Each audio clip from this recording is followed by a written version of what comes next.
Hey y'all, Kurt Sasso here from TGT Webcomics at Kids Read Comics here in Dearborn, Michigan. We're here with Thom Zahler from Loving Capes. How are you doing today, Tom? Fine, how are you? Good, I get the first half of your name right at least. So. That's the important part. Yeah, exactly. You know, we interviewed in Chicago. It almost seems like yesterday to me, but you know, I read through your entire archive once more. But this time, though, it's not a huge convention, it's not a huge event, but it is a more important event in terms of focusing on kids getting into the comics and really understanding what it's all about.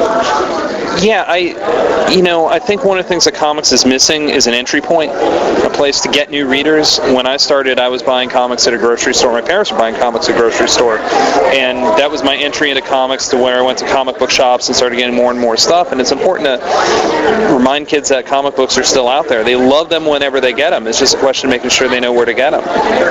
And you know, this is a great event. This is a beautiful library here. I mean, it's a free event, and a ton of kids around here just picking up comics, and you know, you see the starry-eyed expression when they see something they really enjoy. There was a little 2-year-old dressed up like Thor with just a huge helmet that didn't fit on his head, and it was the most adorable thing I had seen. And it's nice to see real young kids getting interested in the characters and in the craft. And you know, what comics did you read as a kid? I read Superman, Batman, Justice League. I was a DC boy, not a Marvel guy, because when I was growing up, DCs were very rarely continued, and when your comics are being bought by your parents and newsstand distribution being what it was, I wanted to make sure I got a complete story. So every Marvel comic I ever read was continued, and I just kind of, I can't promise I'm going to buy the next one, because I got to make sure that I behave so my dad gets me one. So, well, you know, the kids that are coming by, I'm sure they're taking a look at superheroes. Seem to be the big thing, but you've done this before. You have a great art style, a wonderful writing style, as we've said before.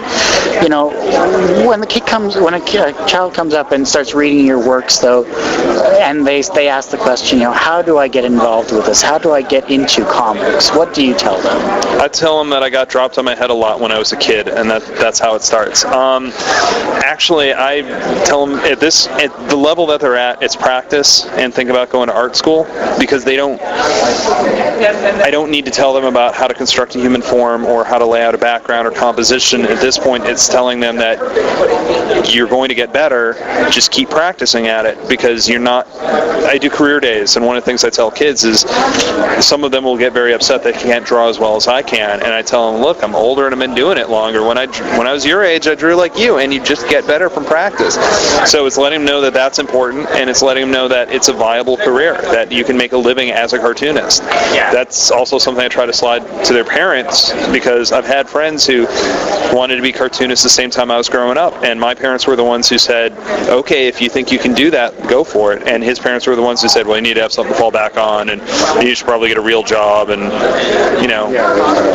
it's like being a rock star or an NBA player or anything like that. It's not a lot of people who get through it, but there are always new players coming into the sports. There are always new actors coming out. It's a harder sell, but you can still do it. You know, Kids Read Comics, this is the second annual event here. How did you get involved with this? I know Dan Mishkin, and he had been after me to come out last year, and I wasn't available, so he asked me again this year, and things had changed, and I said, absolutely, I'd love to do it.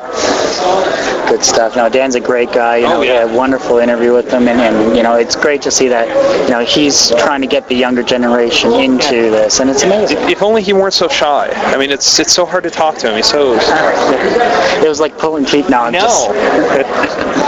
All right. Well, for those that don't know your website, tell us what that one is. All right. It is loveandcapes.com, all spelled out, LOVEANDCAPES.com. VINGO? Yeah. Well, Tom, I just want to really appreciate you taking the time to do this interview here, and hopefully it won't take as long to get this posted as last. I look forward to seeing it in 2011. There you go. Thanks a lot. Thank you.